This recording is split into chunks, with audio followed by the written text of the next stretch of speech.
30 years after his death, George Ryga is still one of Canada's most distinguished English-language playwrights. He lived and wrote in Summerland for the last 25 years of his life, churning out many highly recognized and controversial works.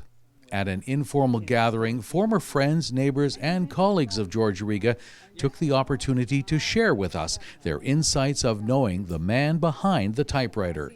For me, with George, it's always been how he embraced his own humanity and brought out other people's humanity. He was the first guy that started giving a voice to and talking about the just horrible way in which we had treated our First Nations people.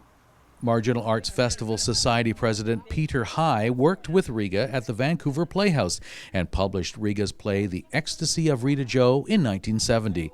All his works reflect a struggle of marginalized people, that's why we are calling it the Marginal Arts Festival, people who have no voice. He was giving voice to the voiceless. And all his plays are about social justice issues. One of the people who are coming to this festival is Anne Mortifee, the great singer, and she got her start really as a 17-year-old working with George on the music for The Ecstasy of Rita Joe, both singing and writing the music.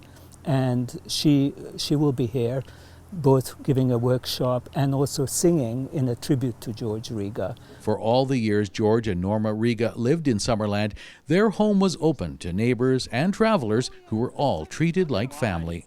It was a gathering place for the neighborhood, and we always felt very welcome. Being intrigued by George and Norma and the community that they had set up. And for some reason, I was just continually drawn back to the table, and their kitchen table was one of those places where you were always welcome, and you could hear about stuff that you would never hear about anywhere else. His house was an open house. People could come, hippies and singers and troubadours. They would be staying for a day or for two weeks or a month, and all this was going around with 5 kids around, and didn't bother him at all. He would just keep at his typewriter and keep working. It's finally come around that they're saying, yes, this is an important person. He's from our town. Let's celebrate that. So that's how that's my feelings about the festival. That they finally recognize that there's something to celebrate, this history.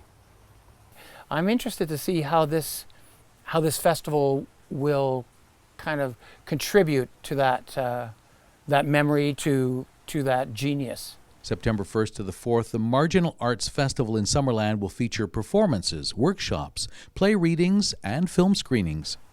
Does this spark actually create a fire that we can all continue on, a torch, if you will, that you can carry on with, or is it, is it going to be 100 years before the genius of Riga is going to be actually realized?